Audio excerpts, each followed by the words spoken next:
Heading out onto circuit now are the competitors for the JMT Monoposto Championship. The entry list for this one's on page 32 of your programme, page 32. You can add in one car that we are expecting to be there on the grid, car number 70, which is Chris Hodgen, can be added into the F3 class. So car number 70, Chris Hodgen, Hodgen, from Chorley at the wheel of the Revi363.com, entered Delara F304. The grid then for this one, if you wish to make a note of it, they line up as follows. On pole position is where we see the number 13 car, 1-3, in the hands of Tony Bishop, and alongside is 82, which is Ben Cater. I say alongside, but it's a 2x2 staggered grid in reality. So number 13, Tony Bishop on pole position, and on the outside of that front row of the grid is number 82, which is Ben Cater. The second row of the grid, car number 70, Chris Hodgen, and number 18, which is David Gillett, with row 3 being 94, Ashley Dibden, and number 31, Chris Davison. The fourth row of the grid is car number 29, Richard Purcell, and number 15, Simon Tate, with row 5 being 89, James Drew Williams, and number 44, which is Kevin Otway. The sixth row of the grid is car number 36, Mike Hatton, and 38, which is Mark Drew. Row 7 is 32, Terry Clark, and number 99, which is Matt Jordan. The eighth row of the grid is number 6, Peter Venn, and alongside him is 59, which is Chris Lord, with row 9 being number 5, Russ Giles, and 90, which is Richard Fors, and the 10th and final row of the grid, number 56, Kevin Cooling, and number 10, which is Neil Harrison. So that's the order that they should line up in. There is a gap towards the tail end of the field by the look of things, and that's going to be, just having a quick look through, ninth row of the grid, where something isn't quite as you would have expected, but I think that largely might be because someone's not quite in the right position.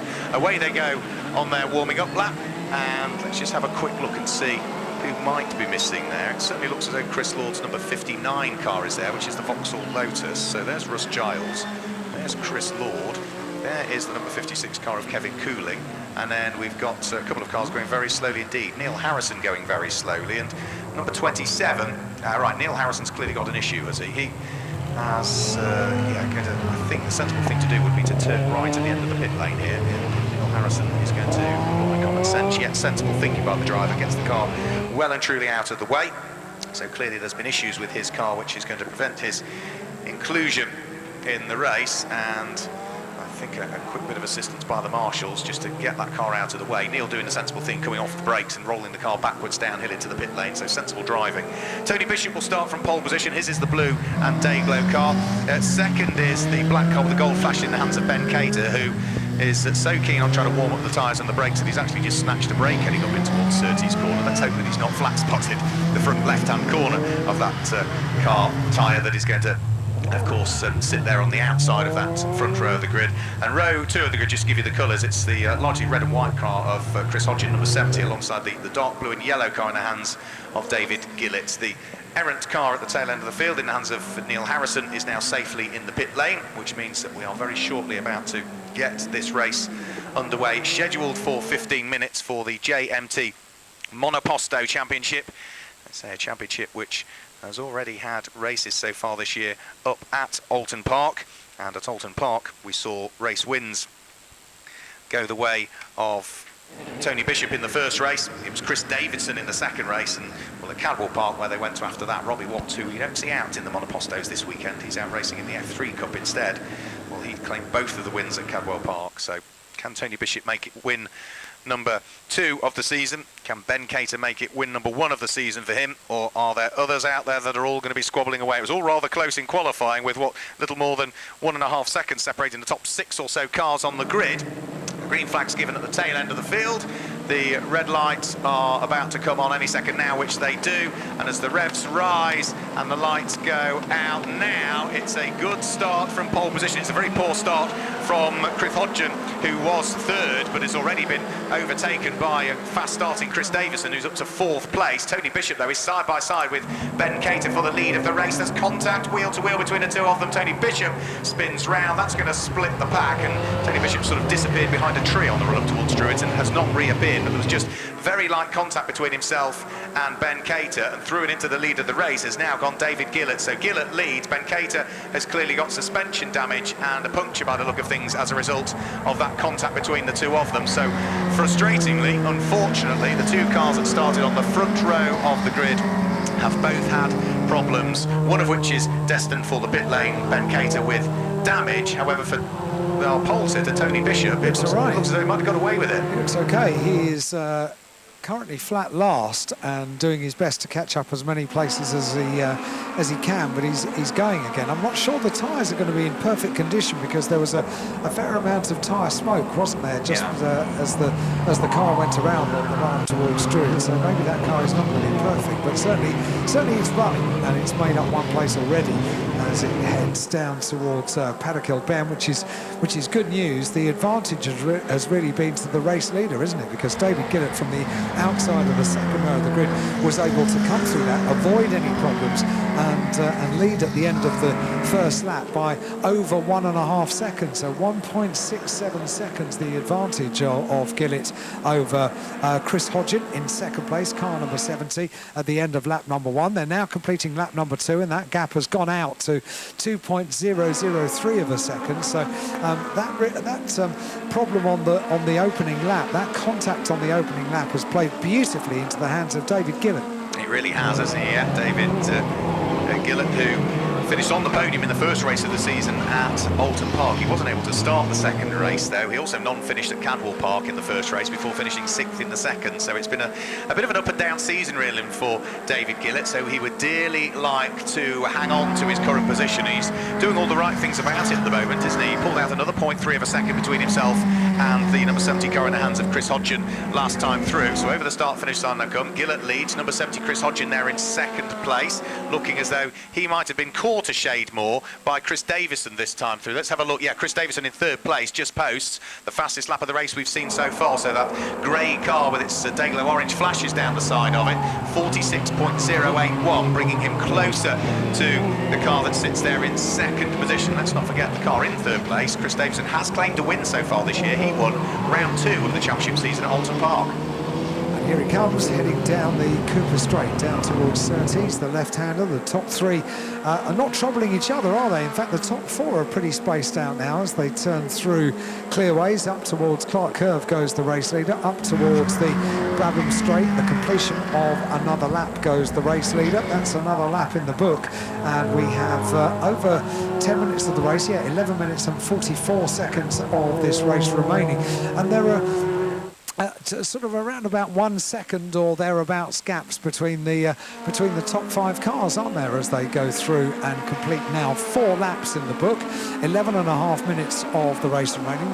The race leader making his way through Graham Hill Bend. Let's keep an eye on that gap between the top 2, because you can be sure that Chris Hodgin is doing his best to bring down that gap. It was 2 seconds at the end of lap number 3.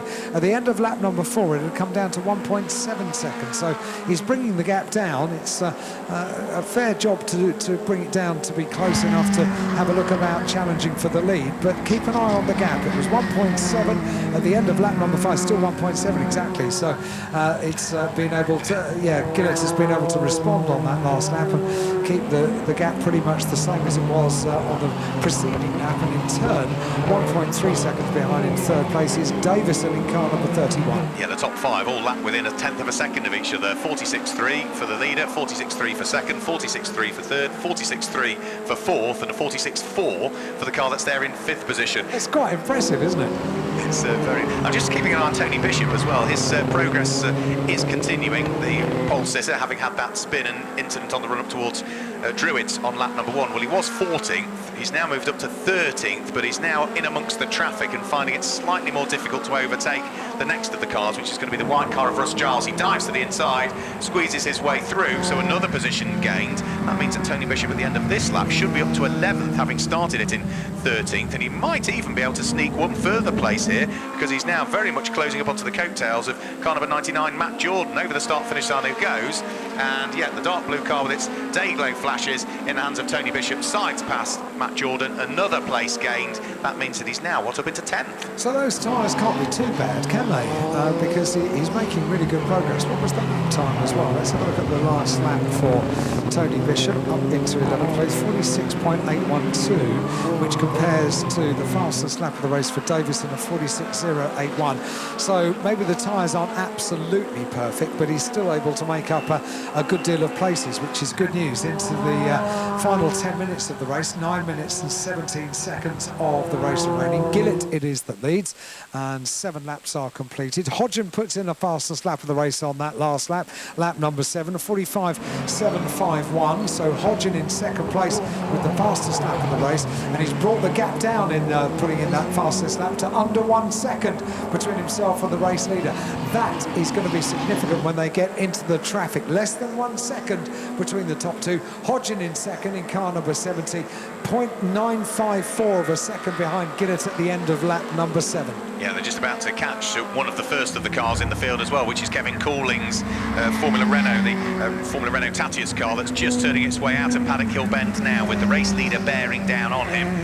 He will want to make sure, will David Gillett, that he's able to squeeze his way through and not get compromised by the back marker. Kevin Cooling sees him coming, moves neatly out of the way, so not a great deal of time lost there for David Gillett. However, in second position, yes, largely just met the back marker in the wrong place, didn't he, Chris Hodgin?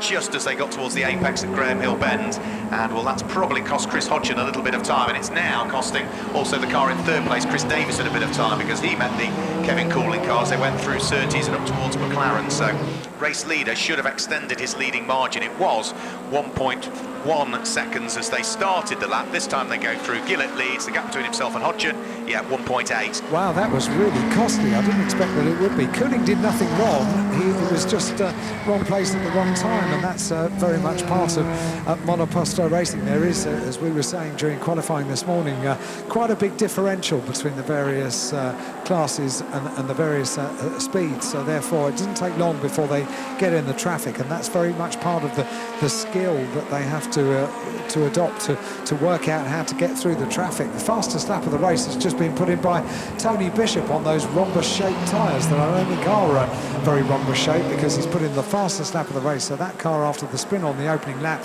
is proving to be very, very quick indeed, and a 45.530 for the man that took pole position this morning with a pole position time of 44.894 this morning, puts in the fastest lap of the race on lap number 9. Tony Bishop 45.530, and he's up into 8th place in doing so. 1.6 seconds between the top two, between Hodgin and Gillett. Car number 18, Gillett it is that leads. 10 laps are in the book, and we've got 6 minutes and 40 seconds remaining. Yeah, Tony Bishop now up into 7th position at the wheel of car number 13, having safely dispatched the Lola of James Drew Andrews down into 8th on that lap. So progress continues, but now Tony Bishop is up into 7th. That's where his progress is probably going to struggle to get much higher, because he's, 12.2 seconds behind the next of the cars up the road. So he's got a big old chunk of work to do to catch, and then try and get past the number 29 car in the hands of Richard Purcell. The leading 3 over the start-finish line. Another lap concluded, another lap in which out front and leading the race is David Gillett. That's 11 laps completed. The lead gap did come down a shade on that lap, about half a second, yeah, on that lap. It's still hovering at about 1.3 seconds though between the two of them, but there's further traffic now. It's going to be a busy couple of corners here. David Gillett almost gets chopped by one of the back markers that just sees him coming at the last minute. I think that was the Vauxhall Lotus of Chris Lord that was just about to turn in towards Surtees, looked in his mirrors before he did so, and thankfully at the last minute took off a bit of steering lock to allow the race leader through. It's just swings and roundabouts where you catch up with the traffic, and it can one lap it can play into your advantage, the next lap it can play very much against you, and now we have a gap of 1.4 seconds, so 1.5 seconds between the top two. The gap has extended on that lap, and it's a gap that's going to wax and wane while they're in the traffic, and they're going to be in the traffic for the rest of the race without any shadow of a doubt, as the race leader turns out of Graham Hill Bend, heads down the Cooper Straight, down towards the left-hander at Surtees, into Surtees. There's one of the cars about to be lapped between himself and the second place car as they head through clearways. That back marker has now been ticked off by the second place car, so up towards the line they go. Second place, of course, Hodgin, the leader. Gillett, Davison still in third place, and still that fastest lap of the race on lap number 12 has gone the way of the recovering pole position man Tony Bishop in car number 13, 45.038. We've got 13 laps in the book, and Gillett from the outside of row number 2, car number 18, continues to lead after 13 laps. Yeah, continues to lead. Through goes Tony Bishop once more. Let's have a look. Well, he sets another new fastest lap of the race. Car number 13, Tony Bishop, in 7th position, down into the 44s, a 44.729. 44.729. That is quicker than his pole position time, Tony Bishop. So quicker in the race than he was in qualifying. And it wasn't that many laps ago that I said he'd got lots of work to do to catch the car ahead. He was 12.2 seconds behind the car in 6th place, number 29, Richard Purcell. That's now down to 5.5 seconds. He's absolutely flying, isn't he? It's amazing what a bit of red mist can do, isn't it, after a problem on lap number 1. These recovery drives are always fascinating to watch. And Tony Bishop, who had pole position, oh goodness, that is that Chris Davison. It is our third place car going off into the gravel at on the rise up Howard Hill, and the car is not good. The car is not good after rejoining. It stopped on the way up towards Druids, so that's a bitter disappointment for Chris Davison from third place. It's going to elevate car number 94, Ashley Dibden, up into third place, but poor old Davison going off in the gravel at the exit of Paddock Hill Bend. What attracted me to it was I just saw a little bit of smoke coming out the back of it, as though there was a mechanical issue, so it may well have been that there was just something there. And if you look towards the point where he went through the gravel, you can see 3 black bits in the gravel, which tends to suggest that the undertround, that car has taken a bit of a battering and has left some of remnants of it in the gravel trap there. Oh dear, oh dear. So unfortunately Chris Davison retiring on the way up towards Druids, and we've got just under 3 minutes of the race remaining. Let's see what Tony Bishop is doing. Therefore, he gets elevated up another place. He's up into the top 6 now with the demise of Chris Davison. So Davison continues to fall down the order as they come across the line and complete lap number 15. But it is the car of David Gillett who leads, and his advantage has come right the way down, 0.6 of a second on that last lap in the traffic, so the gap less than 1 second now between himself and second place Hodgin. We've got 2.5 minutes of the race remaining. Gillett it is that leads, 16 laps in the book. The top 3 have all come through. Dibden is now in third place, Tate in 4th place, Purcell in 5th place, and Bishop right on his tail in 6th. Yeah, here they come, the leaders though, absolutely together this time, heading out of Graham Hill Bend. The dark blue car with its yellow flashes in the hands of David Gillett, the largely red and white car of Chris Hodgin. They've got traffic that they need to try and work their way through. That is going to be Kevin Cooling's car, which gets well and truly out of the way this time. And as they then start to squirt the accelerator pedal up through the gears over the start-finish line, Chris Hodgin closing in the slipstream of David Gillett. And as they come over the start-finish line, Gillett's really going to feel the pressure here on the run up towards Paddock Hill Bend. Tries to just show the nose of the car at the inside of David Gillett. Came from too far back, really, Chris Hodgin, to make it a true overtaking attempt, but is making sure that the race leader knows that he is not that far away. And they've also got further traffic just up the road that needs dealing with. One car of which I think is going to be Kevin Otway's car, as again Chris Hodgin looks to try and squeeze his way past David Gillett on the run towards Graham Hill Bend, but it cost him time on the exit. Yeah, just did it a bit too much, didn't he? Got a wiggle coming out of the corner, and that's a great shame, because it's cost him quite dearly as they head around Clearways up towards Clark Curve they come, still with 2 back markers to be dealt with before they get to the conclusion of this lap. Across the line they go, not yet got past the back marker, but that was a very costly moment at Graham Hill Bend for Chris Hodgin. It looked as if it was setting itself up for a grandstand finish. We've now got less than 1 minute of the race remaining, and there's time to be made up. So not only has he got to close once again, but he's also got to think about where he's going to pass. That's a very costly moment on the last lap at this exact point, going around the left-hander at Graham Hill Bend. Down goes the accelerator, down the Cooper Straight into Surtees, the left-hander still in the same order. David Gillett needs to make this neat and tidy, getting past the back marker because he's got another lap to do. We've got 20 seconds on the timing beam as they come up towards the line. They're going to get one more lap out of this one. Up towards the line they go. And Hodgin has closed up. He's not quite close enough, but he's not going to be held up as he goes through Paddock Hill Bend. He's very, very determined, isn't he? Chris Hodgin in second place, up towards Druids. What can he do? Can he close right up around Druids? Yes, he can, but not quite close enough. But he's now going to be in the same position that he was 2 laps ago. Yeah, it's taken him 2 laps as he gets back to the same point where he was, and as they then head out of Graham Hill Bend along the Cooper Straight for the final time. David Gillett hanging on to this very slender lead of the race. Chris Hodgin there hounding him all of the way in second position, but they turn their way through McLaren up towards Clark Curve for the final time. The checkered flag is being readied, and well, David Gillett is going to claim the win, but chasing him all the way to the start-finish line is Chris Hodgin. David Gillett claims the win. Chris Hodgin is there in second position. It's going to be a bit of a gap before we await the arrival of the third place car. It's going to be car number 15, Simon Tate, at the wheel of his 2002 Dallara that should just finish in third place, but Tony Bishop is hounding him towards the start-finish line. It is car number 15, Simon Tate, who just finishes in third place ahead of the fourth place car of Tony Bishop. How was that for a recovery drive from the tail end of the field back to fourth place for Tony Bishop? Fifth place is number 29, Richard Purcell, who slowed down towards the end of the race there. Sixth was number 94, Ashley Dibden. He had problems and also had a poor lap there as well,